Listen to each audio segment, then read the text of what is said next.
My baby bone, man. Okay. Welcome back to the mannyandshawn Experience podcast. This week we're going to talk about Wicked, the movie, and maybe the musical correlation a little bit. I don't know. We're also going to talk about your New Year's improvements and a whole lot more. So stick around. Welcome back. Happy New Year. Happy New Year.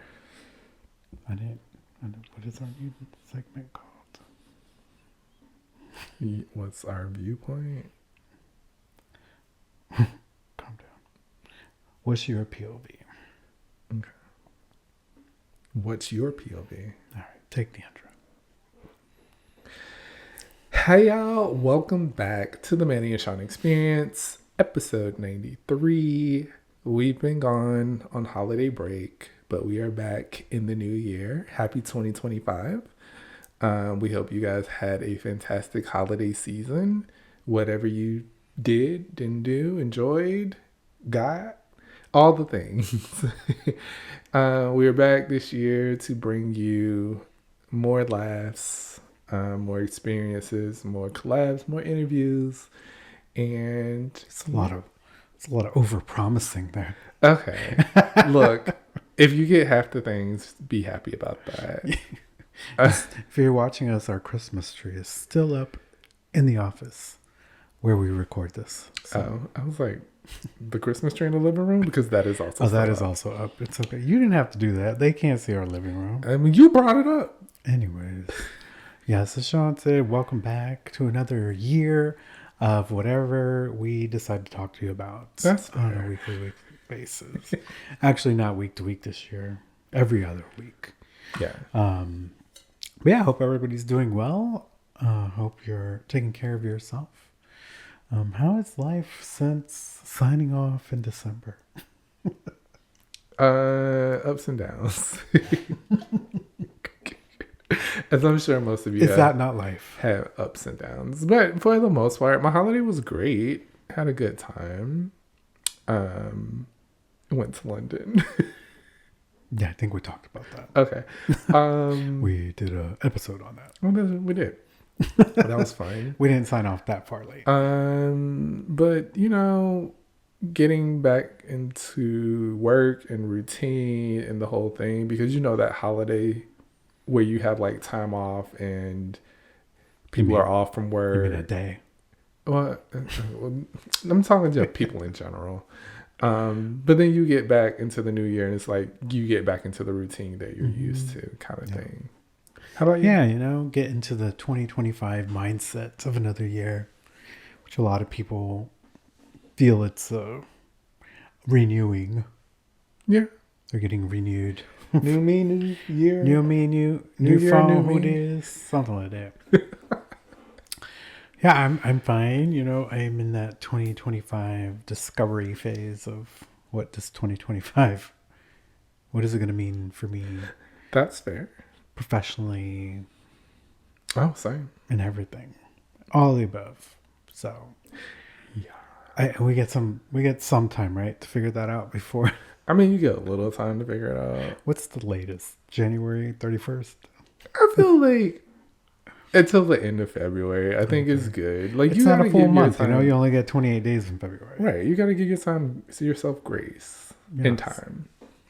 Okay. Mm. Anyways, let's jump into our segment called... Did you forget it? I did. It's been so long. Let's hop into the mixtape, everyone. Yay. You're in the mix. And welcome back to the mixtape. I really hate the glare of these glasses. You didn't have to And tell people. and if you're watching, I'm not purposely wearing sunglasses. My glasses just have that tint thing. It's the transition lens. Yeah, so I'm not trying to be like, you know, too cool for school. like a celebrity or something. Okay, Bad Bunny. Speaking of new me, new year, new me. We asked you guys what you were changing, or as we like to call it, Improvements. improvements. Manny, get with it. What are your improvements for 2025? And we're going to read a few that we got. Yes, we're going to read a few. Thinking about going back to school at 41. Also getting back to taking care of me. I love that. I feel like you're never too old to go back to school. And I know that is controversial because student loan debt is a real thing. Mm-hmm. But also, if you want to pursue something that you're passionate about, I don't think that you should let that stand in the way. If you can afford it. Yeah, I mean, I've worked in education for so long. I've seen all age groups going back to school, and some even going for a nursing degree, which is it's pretty long to do if you're like in the latter part of your life. Not saying that our 41 is 41 is not latter part. I'm talking about the person was in like later 50s, and I'm like, it's 2 years. But they to were get that degree about it. Yeah, they were passionate about it. They wanted to do it, and they wanted to make good with whatever they had of this life. So I'm an educator, not an educator. I am in education. And I say, yeah, go learn. But you have to be passionate about it. You do have to be passionate about it. I have thought about going back to school many a times and just haven't done it. But I get by on my experience, which I'm thankful for. I feel you do a lot of self-learning in your job. I do. It's very much that because technology changes so fast, you have to really keep up with it. But yeah, congrats to that person. Congrats. I too was thinking about going back to school, and I'm having second thoughts. Not because of my age, but just because it goes back to the passion thing. Like, is this what I passionately want to do, or is it something that I think is going to lead to another opportunity that I don't know if I will have a strong passion for it? So right. Why invest the time and money into it? And just one more thing to piggyback off of that. So we were rewatching the show One Day at a Time. Mm-hmm. And like the main character always wanted to go to school to be a doctor when she was younger, but lifed. She had kids, went to the army, divorced, and she's in her 40s, and she decided to go back to school and be a nurse practitioner instead of a doctor because it takes less time.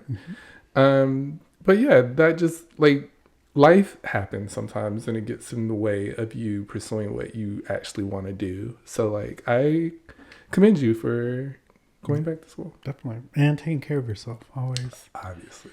And the next one is actually improving my relationship with myself. We love that. We're all about the feels here, and self-care and therapy and all the things. So I hope that goes well for you. I have therapy on Monday, first of the year. I have therapy the following week. Look at you. God is good. All the time. The next one is 2025. Walk more, drink less, okay. Be outdoors more, sit on the couch less. I love we're being active. Being active. I would love to be more off the couch, but I also live in Florida. And it's hard going outside on these summer days. And I'm so thankful for the weather we've been having lately. It's been very cool lately. I'm yeah, let's go outside. You want to walk again, Kenji? Sure, let's go. But those are all great things. I think, I try to walk every morning at least a mile. And I know that kind of clears my mind at times. Sometimes my negative thoughts are too strong. But 90% of the time, taking that walk in the morning, it just clears my mind, prepares me for the day. I have a self-talk of you ain't gonna let these people fuck with your brain today. It's a great time. So I do believe being active and just being outside is good. Agreed. Yeah. And good luck on your quest to drink less. It does say drink less. Yeah, drink less. Not giving up drinking. We can't do that. Jesus. I'm just kidding. The next one, I want to focus on being more present. Stop overthinking. Oh, I love that too. Coming from someone who used to overthink a lot, therapy has definitely helped give me the tools to not do that as much. But yeah, I commend you on that and hope that that goes well. Yeah, me too. No, I can. I'm trying to not answer that one because that's probably a great descriptor of me. I mean, sometimes it is for people who are overthinkers. It is very hard to be present, and like some people don't understand that. It's like, yeah, I may physically be present and am somewhat absorbing the moment, but I'm also thinking about the next step and the next thing. And yeah, that is why we are returning to therapy on Monday. Healthier lifestyle. Okay. We encourage that. I think Sean and I, by encouragement of Alex, have been, okay, not so much encouragement. Is that a good word? Just Exposing exposure, yes. to eating more plant-based. Whereas I've always been like, fuck that, I need some meat. Like, I need some big slab of meat on my plate. Whether it's chicken or whatever. And also Puerto Rican, we're all about meat. Who has the meats? But yeah, we've kind of been exploring more plant-based meals and they're good. And it's been kind of cool. Like, I've been excited to cook again. I don't know, it's just because everything's so new and you're like, oh yeah, this is exciting. I did that. And then you eat it and you're like, wow, that tastes good. And then you're like, oh, surprisingly not hungry. I guess I didn't need the meat. So I'm not saying we're going vegetarian, but No. we're definitely exploring ways to eat healthier, Less meat. less meats. Another one is travel more. Oh, I'm all about that. I'm all about that. Now, if only we didn't live in the United States where you get ample time to take time off. Yes, the PTO ain't free. And it's very limited. It's very limited. So, but yes, I am all for traveling more. I love to travel. I think I would be somewhere different every other week if I could. Every other week. Wow. Is that too much? I Every mean, other month. How about that? We better get a good bang on the Airbnb. I mean, hey, I'm all for it. Yeah. I'm leading that crusade. And then the next one, find ways to work from home but away from the United States. Oh, yes. Snaps. I couldn't agree with that more. Let's work wherever we can. I mean, that goes back to travel. Traveling and working remotely, amazing. Because you get to explore a whole different culture, country, and still get your job done. Still get your job done. And like when we're away, when we've worked away, I hate to say this, I forget about the United States. I forget about the fuckery that's going on here. And for just those minimal days that you're there, you're just like, oh, I'm living in a whole different country. Yes, they probably have issues, but I don't know any of them. So I'm living happily. You know, that's kind of how it feels. True. And then you come back and you're like, oh, everything's still here. Yeah. Anyway. So that'll be, I think that's on our vision board as we think through careers and everything, putting ourselves in a place where we can work in the future more remote, and get to experience cultures. Like if PTO is not working, then you got to find another way to try to make it work. A way around it. So what is your improvement for 2025? My improvement for 2025 is to have a healthier lifestyle. I feel like I was eating a lot towards the end of the year. As we all do. So trying to balance a little bit more health. Try to get back into working out more intently. Even though my shoulder is just really being a bitch. But it's getting better. So I just don't want to push it, and then I hurt it again. Yes. Thanks, Annette, for your Christmas gift. It has come in handy. Yes, that little stretcher or whatever the hell it's called, Thera, whatever. It's very good. Not sponsored. Not sponsored. But yeah, definitely getting healthier, working out more. Definitely working on becoming more of a present individual. And less overthinking, because I think I have gotten way more overthinky over the last couple of months, and it's not fun.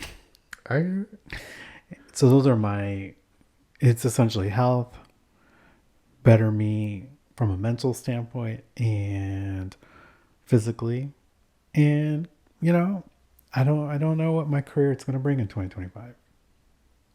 I got to find my passion. We all have to find our passion. Yeah. How about you?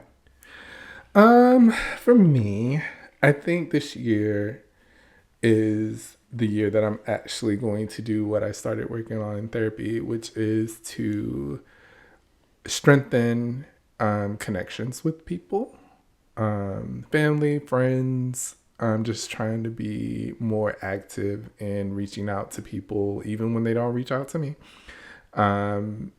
And, trying my best to strengthen bonds that may have weakened over the years. Also, I don't know where the future holds for a career for me as well. I do love my job that I do currently, but they have gave us an RTO and I'm not happy about it.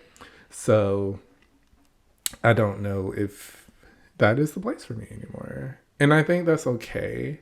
At first I was a little like, should I really do this because I don't want to be in the office 4 days a week? And the answer is yes. I don't want to be in the office 4 days a week. And it's okay to outgrow jobs. It is. I enjoy what I do there, and I am recognized for what I do, and I totally appreciate that.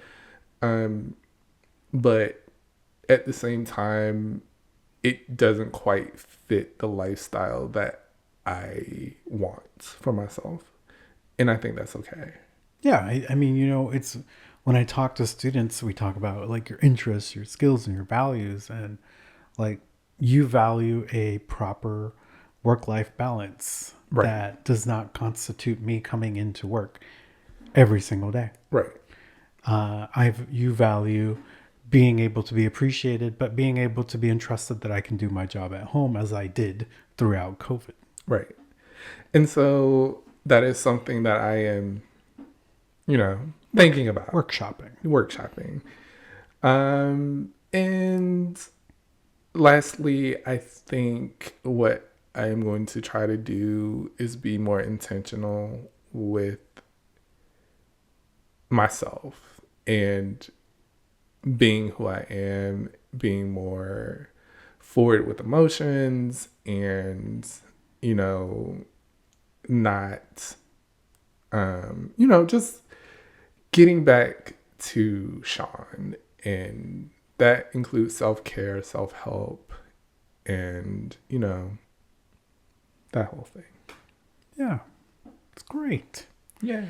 We just gave you a snippet of our up and coming therapy session. You're welcome. Yes. Yeah, I think those are all great improvements to work on. And I feel like the word resolution requires a result. And we have to be realists that at times we can't accomplish everything we set out to accomplish. No. And we have to celebrate the victory. So I hate using the word resolution. It's like resolute. It is complete, finite, and done. But yeah, a lot of people start resolutions and then they don't keep them going because it's something that you think about at the beginning of the year. Like everybody knows that I'm going to join a gym and I'm going to work out. And then by the time March rolls around, it's over. That gym is just collecting your money because you ain't showing up. Yeah. So don't be hard on yourself if you don't get it. And sometimes you may have to rephrase the word resolution to something else that just means that you're going to work on it. Like, I had worked on Manny 2.0. Manny 1.75 is showing up sometimes. But yeah. So yeah, thanks to everybody who shared their New Year's excitement resolutions. Not resolutions, improvements with us. We appreciate that. Next topic we're going to talk about is the movie Wicked. No one mourns the wicked. Yes, I do.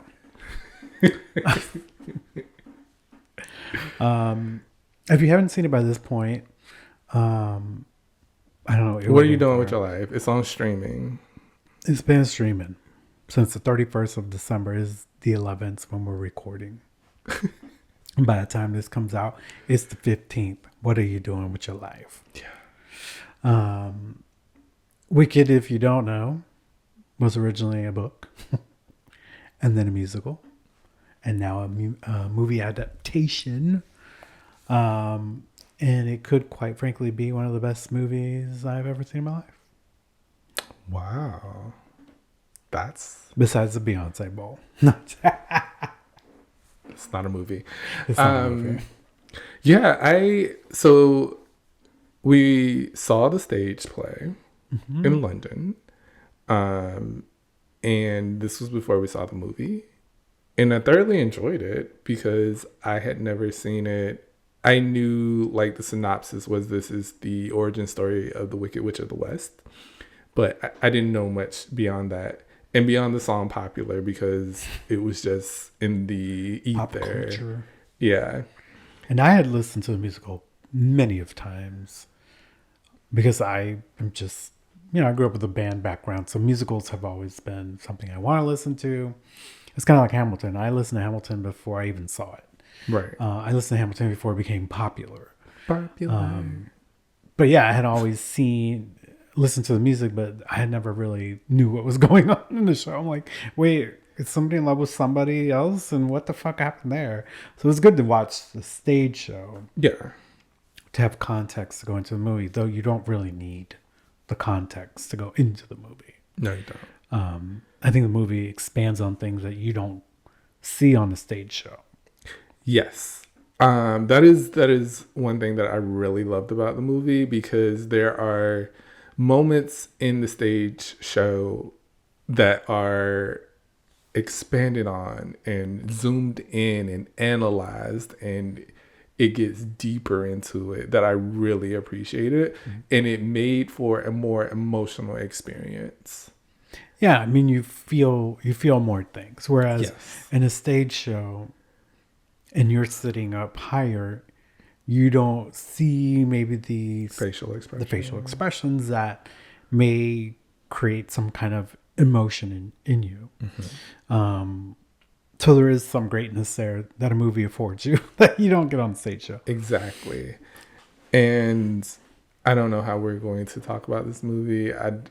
How are we going to do it? Are we going to...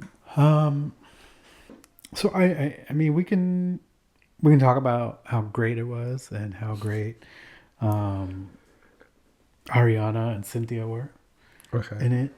And then we can talk about some of the moments and why I think it's become such a social phenomenon. Okay, great. Let's go. I remember all that. I cannot. All right, I will try my best. Ariana Grande, very much. I knew she could sing, and there's no question there. I know that on Saturday Night Live, she's amazing. I know she does great impressions. But great skits. Yeah, going into this and hearing great things about her from other people that had seen the movie, I was just going to sit back and I was just going to let it play out and see what I thought about it. And I thought she did a fabulous job of being Galinda. And her comedic timing, her operatic voice, like she slayed. She did. I didn't have any reservations, obviously, about Cynthia, because I knew she had, Broadway roots. Though I did not realize a song that I loved from The Color Purple was sung by her. So I had no doubt Cynthia would kill the hell out of it. Ariana, I know she's a great singer. I know she can dance. I know she was funny. But I was like, how does that translate to a cinematic thing? Yeah. And so I did have a little reservation on that. I didn't singing. I was like, she's going to kill that. But I was blown away by Ariana's performance in the movie alongside with Cynthia. Like you could feel their chemistry in the movie. Like they were like two twin sisters. Yeah. Like the connections felt felt real, which is what then displayed on the screen. And I think that's where some of that emotion comes too, is they were very well connected in their performances. This was kind of my first introduction to Cynthia Erivo. I didn't listen to the Color Purple soundtrack, so I didn't know that she was on that. Like, I didn't know of her until this movie, and I started seeing all the interviews and all the things. Heard her sing some things. I was like, oh, this girl can sing. But seeing her in the movie, like her voice is so pure. She can be emotional. Like it's everything. Yeah, they did it, and if you didn't know, they did it live. They did not. They did not pre-record or lip sing on when they were on set. Like when Cynthia was flipping upside down, she was singing live. Yeah, which is a feat. Like we were watching an interview where they said they had to like recreate not only the movie set, but also like a music studio type on set to be able to funnel that music live to then feed it back to the movie, which is crazy. But it worked out because it sounds amazing. Yeah, it was a great movie. I think Bowen Yang, I always pick on him. I'm like, I thought he was hilarious. Like that little comedic twist with him, and I forgot her name. Yeah. Which is cute. And then apparently they were allowed to improv most of that. Which was those are interactions. Again, awesome. And this is just another way that like they can expand on the story in the movie field versus on stage. Mm-hmm. One of the first things that got me in this movie is in the opening when Glenda was leaving and the kid was like, is it true you were her friend? And she was like, I'm sorry, what is that? She had to pop the bubble. That made me laugh. And there are some the whole Shiz prom thing where Elphaba showed up in the hat that Glenda gave her, and everyone as a joke. Yeah, as a joke, and everyone was laughing at her. The sadness in that scene was palpable. Like, yeah, like the auditorium was quiet. It was so quiet because like I could hear the movie next door to us. It was so sad. And when I saw that part in the play, I was like, it gave me like, she doesn't give a fuck what people think about her. She's just gonna dance and do her thing. It didn't come off as sad. Yeah, in the movie you were able to see the hurt. Yes. Where on stage you're like, okay, so she's just gonna be a diva. She's just gonna roll with it. Right. And when it happened in the movie, it was so much more emotional. Mm-hmm. And that is the one part of the movie that really got me. Yeah. And I was thankful for the expansion of. Yeah, I mean that scene lasts what feels to be a good 5 minutes. Yeah. So they really harped on the emotional part of that. Right. That scene. And that was kind of also the scene where Glinda kind of, because she had Miss Marble was like, I will accept you as my student because Elphaba refuses to work with me if I don't. To see that this person was being so kind to you, and then you in turn were doing something to make fun of her or make her feel less than, was also very emotional. Yeah, I thought it was amazing. Can't wait to see part 2, which Wicked for is Good. essentially after intermission in the actual musical. Yes. So yes, they found a way to make the movie longer than the actual musical. Which is fine. If they ever decide to run both of them at the same time, they're going to need more than a 15-minute intermission. They are. Because the bathroom line will be very long.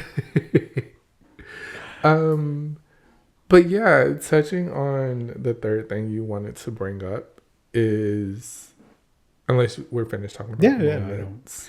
I mean, just go watch it. I mean, there's so many moments. Defying Gravity, that moment was amazing. The moment they meet the wizard. I think The Wizard and I by Cynthia is just amazing. And then some of the shots they had in that movie, it's just...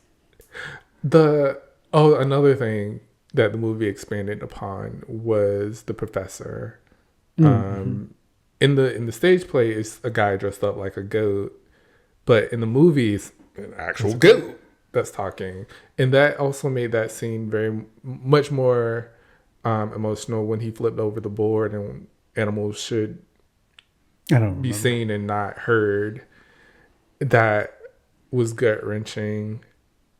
And we also in the movie learn how Elphaba got an appreciation or love for animals that you do not get in a stage show. Yes, because she was raised by a talking bear. Yeah. Essentially. And so, there's so much in this movie. It's a great movie. You should watch it. Definitely. It's on streaming. Some theaters, I think, still have it. But the thing that really resonated was how it was about someone who was different and someone who was outcast for being different. And then that person actually being special.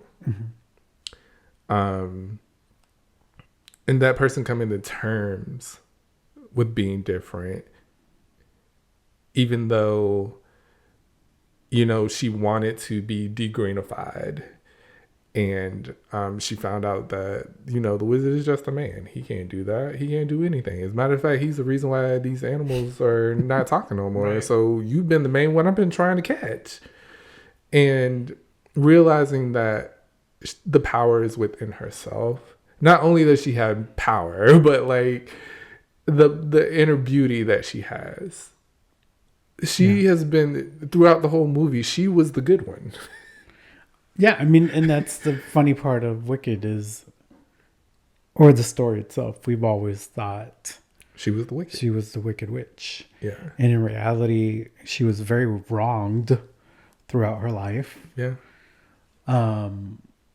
But one of the social aspects that I just got out of the movie is just, or even the show is and I think why there's such a big attachment to Wicked and the LGBTQ plus community is that a lot of us can associate and feel like, or have felt like, Elphaba at some point in our lives. And take it out of the LGBTQ plus community, it could be people of color as well.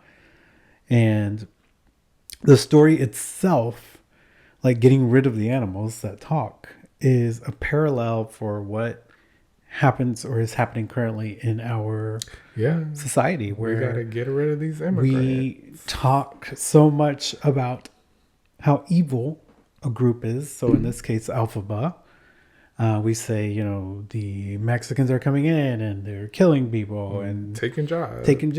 The trans people are going to doing start everything. Shooting schools. The drag queens are molesting. Like the movie really has the parallel of that is our world. That one person, the wizard, in our world, Donald Trump, has created these narratives that everyone or a large percentage of our population has become to believe. Right. And to quote Glenda, oh, a man, because that's all he is. Yeah. Just a man. No power whatsoever. And the parallels are, and again, I'm sure this worked when it was just the stage play when it first came out, but seeing it in a movie adaptation, seeing how Elphaba was mistreated since birth, Yeah. and a lot of us are born the way that we are. It is not something that we did. It's not something that, you know, we one day woke up and decided to be. It's just who we are. And to see her go from a child who father didn't want her, kids made fun of her, to going to the university where she was just there to help her sister, and seeing everyone look at her. And she always had to give that spiel about, you know, I'm not seasick. I didn't eat grass. rice. Always having to explain who she is. Yeah. And I feel like a lot of times we have to do the same thing. And it's just, it resonates so much because you see someone going through that, and it's horrible how quickly they turned on her. Yeah. To tell other people, look out for this person because they're this, they're that, they're doing evil, this, they're doing that. And none of those things are true. No. And again, just to bring it back into today's world, it's those very things happening. A man has created a following, and in this Oz, or in the Emerald City, everyone believes the wizard.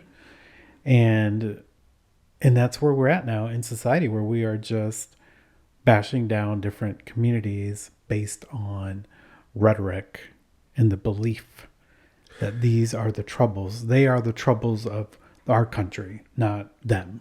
No one is forcing a child to have a sex change. No one. No teacher, no principal, no counselor is forcing a child to change their sex or gender. We just watched a YouTube video that, you know, really kind of nailed where we are in this country. Yeah. And but that it just spoke to wicked. It really did. Literally wicked. And I think Alex may have said this, that musical theater is always kind of a parallel of what happens in society, which comes from books as well, right? Yeah. So it was just interesting to kind of see those parallels. And then a lot of people have kind of questioned, like, why are the gays so obsessed with Wicked? And it's like, because a lot of us can associate with Elphaba. Yeah. And all we want to do is fit in and do good and be treated like everybody else. Right. And then somebody wanted to misuse my magic or use my talent. And then the moment I didn't oblige with them, then we're going to get rid of you. Yeah. I don't know. It was just a great film, a great movie. I'm excited for part 2 as well. I didn't really, like I said, I only knew Popular, but the music in it was great. I love Dancing Through Life. Ariana and her operatic voice. Oh my God. Popular was amazing. Meet the Wizard, or The Wizard and I. Defying Gravity. Yeah, Defying Gravity, everybody knows. But I really think her When I Meet the Wizard was excellent. Yeah. I loved it all. He loves it all. That's from the movie. What is this feeling? Na, na, na, na, na. Does it have a name? But yeah, great movie. Great movie. And no, we weren't trying to make it about society. Okay? Because, I'm just telling you my point of view of how I saw things. Exactly. And speaking of your point of view, we have a new, what is it called? Segment. We are rebranding What's Your Issue to What's Your POV? Yeah. So let's Go see what your POV is. I'll see what you did. Boom, boom.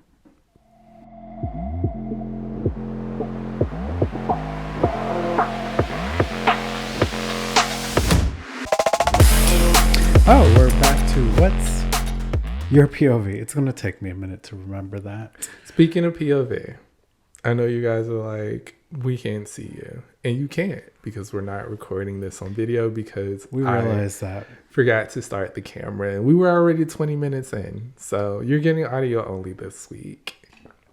Sorry. And Manny even did his hair. I'm so sorry. We'll take a screenshot. I spent a good 20 minutes. And that's never a thing for me. But it's okay. Yeah. So my point of view this week, His point of view. it was going to be political. It was. But I have changed my mind. And just like Sean.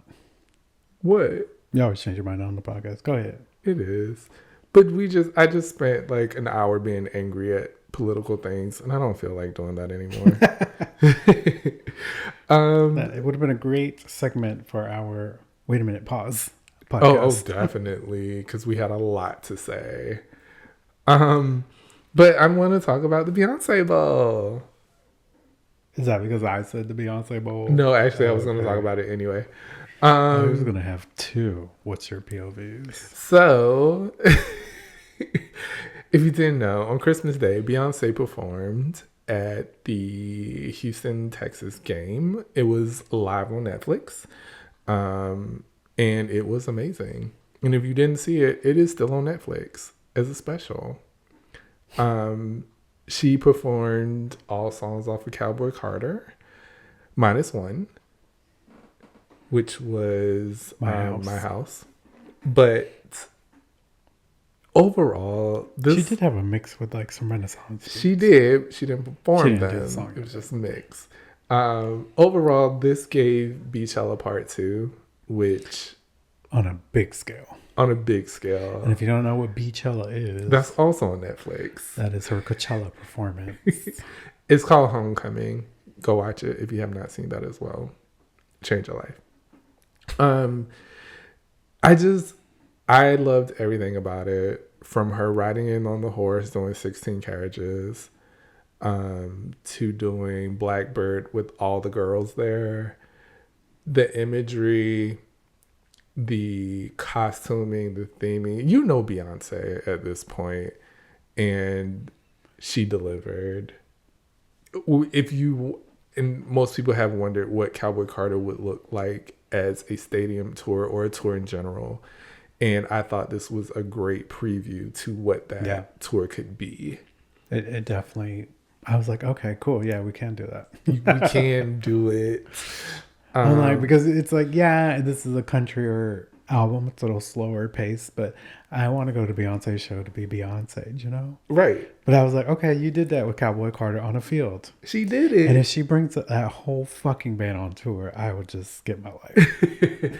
And like you said, there were mixes of Renaissance in there as well. So like, Can you imagine if she does no floor seating and does a full field show where the stage goes from one end zone to the other I end would zone love that. I and the think that would bands be come out? amazing. I mean, I think The Weeknd kind of did that, but yeah, he did. that would be a ruckus, and it would be like a halftime show every performance. It would be. I think the only issue would be like You can't make enough money. The seating would be more limited. Yeah, the 100 section would be $1,000. Yes, it would. It was a great dream I just had in my head, though. But I think that would be awesome. That would be fucking phenomenal. Like, just bring that whole experience from that Houston game onto the field. Yeah. Anyway, He loves it all. Beyonce, you did that. It was great seeing Blue as well joining again to dance alongside her mom. Shabuzi was there, Post Malone. The only ones we didn't get were Miley Cyrus. I was very upset. And That's one of my favorite songs. I think that's it. I could be wrong. Anyway, phenomenal job. Getting a Willie Nelson. We didn't, but you know, we had Dolly Parton. Not He physically opened for there, Beyonce at the Miss Harris. Oh yeah, he did. That's right. That's right. That's right. We're not talking about that. Uh, we're not talking about the election. We still have a few more days of the Biden-Harris administration, and we're going to live in that and enjoy it. But yeah, that was my point of view. I just want to talk about it and how I loved it and how great it was. Yay! I loved it too. We got in the Tesla and turned on the screen because it was Christmas Day, so Oh yeah, we were at your uncle's house. everybody was doing their thing on Christmas. So I'm like, all right, we're just gonna have to go watch in the car. Yes, I need to see this live. We will not be watching clips on Twitter. No, We're gonna watch it so we can talk about it. and we did, We did. and it was amazing. Well, thank you for sharing your point of view. And we did change it because we don't always bring an issue. So we thought, what's your POV would be a little bit more open-ended to our podcast. Yeah. We're not retheming too much. What's your POV? My POV is Bad Bunny, who has, if you've been on our socials, Bad Bunny announced an album 5 days before it came out, essentially, almost.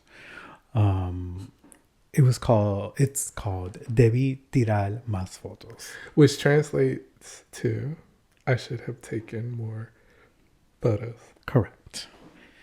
So happy you learned that. So the album had two previous singles, which was called El Club and Pitorro. My God, Pitorro de Coco. My God. Road to Mars. Sometimes the R gets stuck because I don't use it enough. And we already kind of knew that Bad Bunny was going with a different sound. El Club was a mixture of like club vibes, house music, but with some cultural references back to the island in the musicality. And then he released Pitorro de Coco. And we were like, oh shit, okay. You going with like some música plena, which is very cultural back on the island. Which I think is a culture that's being lost on the island. And a lot of people don't actually know of that culture that exists there in Puerto Rico with the type of music that comes out of música plena. Prior to the album being released, he released a short film. Mm-hmm. The short film gave us hints of his album, but it also gave us some understanding of where he was coming from with the thought process of the album through the story of an older gentleman who is very famous in Puerto Rico, former musician. His dad knows him. And, okay, not like that, but yeah, knows him. In Concha. In Concha, which is Frog of Puerto Rico. The cookie. So we learned a little bit about his album. There was some music in it. But we really started understanding some of the reasons of some of the musicalities we were hearing. Because it felt like it was an album about Puerto Rico. An album about what's happening on the island, where a lot of our culture is being Americanized, gentrified by wealthy Americans that go on the island and buy up properties and push the locals out. One of the scenes in that short film is literally the older gentleman going into a bakery in Puerto Rico. And it has been pretty much gentrified. It is what you would find in a trendy coffee shop. Yeah. But they still sell the Puerto Rican dishes. But, they're vegan. They're also, on a special bread and another bread. And it really did show some of the gentrification that's happening on the island. And it spoke a lot to me about it because I know what's happening on the island. I don't live on the island, but I'm not blind to know what's happening on the island. So this really gave us a huge insight onto what the album would mean. So that was the short film, which I recommend you watch. You watched it. It is in Spanish, but put your subcaptions on. I think it is a very meaningful short film that tells you a little bit about the album, tells you a little bit about the history of Puerto Rico, and shows you what's happening on the island. And it's very accurate in some of the scenes that we saw. Yeah. Just the whole bakery thing where he wanted a simple quesito, and the young lady behind the counter was asking him all these questions like, what kind of quesito you wanted? And he's just like, regular quesito. Yeah. And then he wanted a specific cheese, and then she was like naming all these different cheeses. It was, and he was like queso de papa, which is popular in Puerto Rico. And she's like, what? Yeah. She was like, a father cheese? And he was like, no, girl. And then like cheese. He went to pay, and it was like $35, and he was like, what? Yeah. And then it was like, oh, we don't take cash. It's tap to pay. And so like it was very much giving, things are changing here towards, a more American styled, making it, there was a lot of tourist shots. Making it comfortable. Right. For Americans. Right. And I thought that was very powerful because Bad Bunny loves the island. He loves his home. That is where he's from. Bad Bunny is one of few celebrities that still live on the island. On the island. We've seen a lot of interviews of him for this album, and he talks about, how he can go some places there without security. He likes to do that from time to time. But, I am happy that he's shining a light on these things and brings awareness and attention to it. I know, like, I don't know if it was in Verano Senti or a different album where he worked with that journalist girl, and they were talking about the beaches of Puerto Rico and how, the government was starting to sell some of that to people as property, and all of these things that were happening. And we here in the States don't pay enough attention to Puerto Rico. We don't pay attention to territories really at all. And I think it was great for him an artist of his magnitude and caliber, to shine a light on that. Yeah, I mean, it's a risk to his career, right? Because everybody expects reggaeton. Yeah. And a lot of people were kind of criticizing some of not his first single so much, but the second one, because it was like música plena and it wasn't totally like reggaeton in your face. Right. And yeah, so people were definitely criticizing that. So come January 5th, Sunday, January 5th, he was going to release it at 7 p.m. U.S. time, but then he moved it up to lunchtime. I guess he gave him, because Bad Bunny said in an interview, he's always working on his album until the day before it gets pushed out. So I don't know if he gave himself to like 7 p.m. just in case he needed to tie something up on Sunday. And then he was like, oh no, we finished it Saturday. I don't know. Push it out. We can move it up. We can move it up. The album is literally a gift to the island of Puerto Rico for Three Kings Day. It's essentially how a lot of people have described it. I'm not doing a album review because I would assume many of our listeners probably don't understand Spanish music. But I just wanted to talk about the album, that even if you don't understand the words, I would say give it a stream so you can learn a little bit of our musical culture that is from the island. Definitely understanding some of that. And I wish on YouTube he posted all his music with a history lesson of different things that have happened on the island, but it's all in Spanish. I wish he would have put it in English.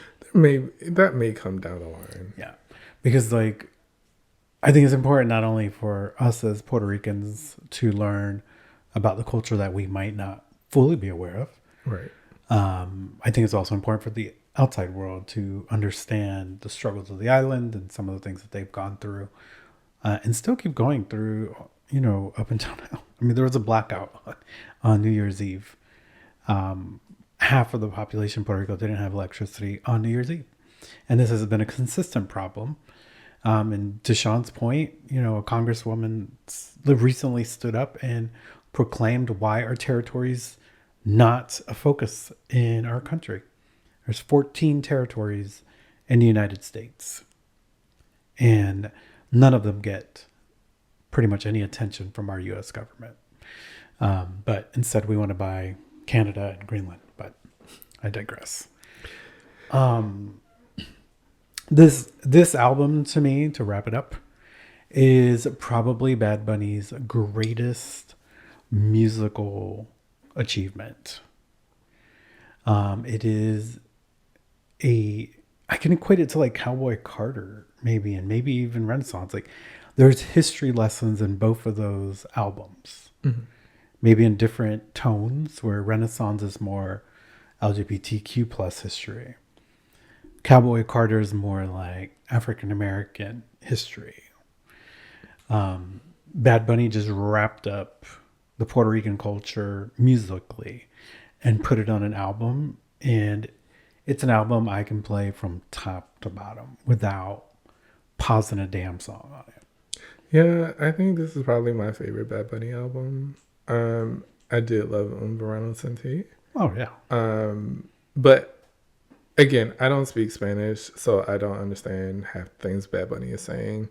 And it would probably mean more if I did understand some of the songs. But musically, I love it. It is, I have, 4 or 5 like favorited songs from the album already.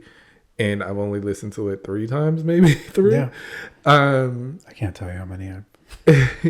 But it is just, musically, it is, I love the way he blends different genres of Spanish music.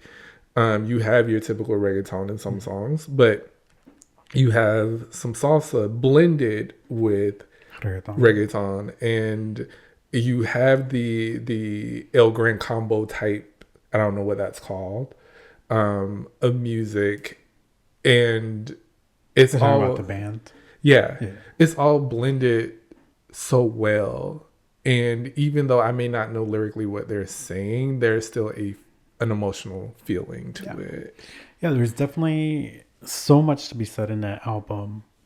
And the funny part is the normal reggaeton songs off this album are not the ones hitting number 1. Right. It is the songs that have more of the salsa beat. Listen, that first song, I mean, literally when I started the album, I was like, oh, this is a banger. Yeah, the first song is Nueva York, which is like a mixture of reggaeton with some dembow from like the Dominican Republic. So I said like, this is going to be the number 1 song. But as I listen more to the album, I can see why these other songs are hitting. Like, one of it is Baile Inolvidable. That was number 1 the other day. And it's a salsa, essentially. Yeah. And then the next song was DtMF, DeBÍ TiRAR MáS FOToS. Yeah, it's an actual song on the album. That hit number 1, and that's like Música Plena, which is the Afro beats. And I was just like, wow.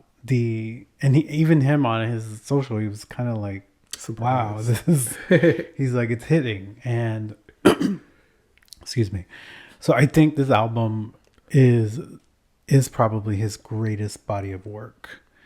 And I love that people are being receptive to it. I've seen a lot of negativity around it, but those are probably just people who are with Bad Bunny because of his reggaeton. And if we go back to like Bad Bunny's back in the day, like, yes, it was heavy trap reggaeton, but even on his first album, Por Siempre, he played with some different sounds on that album. It wasn't all reggaeton. So he's never been very direct, always reggaeton. He always wants to explore sounds. So, yeah, it's out there. It is his greatest work. They're saying his tour will be announced before the end of this month. It's probably going to be a stadium tour. Probably going to go. But I think this album has spoken to a lot of Puerto Ricans. One of his dedications on the album was, this is for the people that are on the island and for the Puerto Ricans who have left. There's a lot of TikToks going around where people are like getting back into their roots of being Puerto Rican and having a lot of feels about it. And a lot of the central theme of the album is about loving more, taking more pictures to capture memories. There are some political statements within some of the music that he did. But yeah, like DtMF is my favorite song on the album. And every time it opens,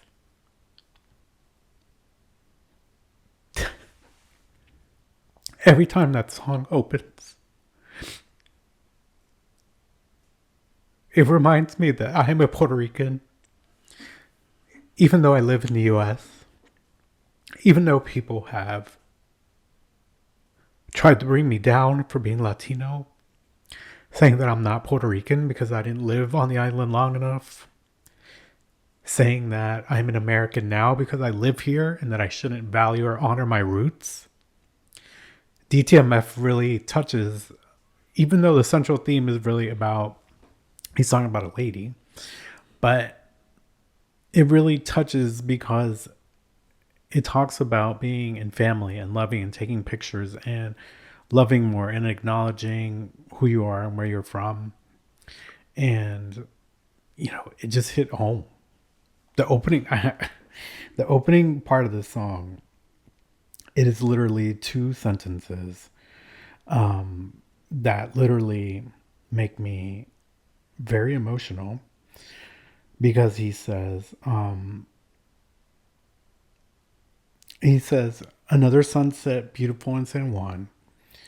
He is enjoying things that people have left from the island, and enjoying nights that may no longer be on the island.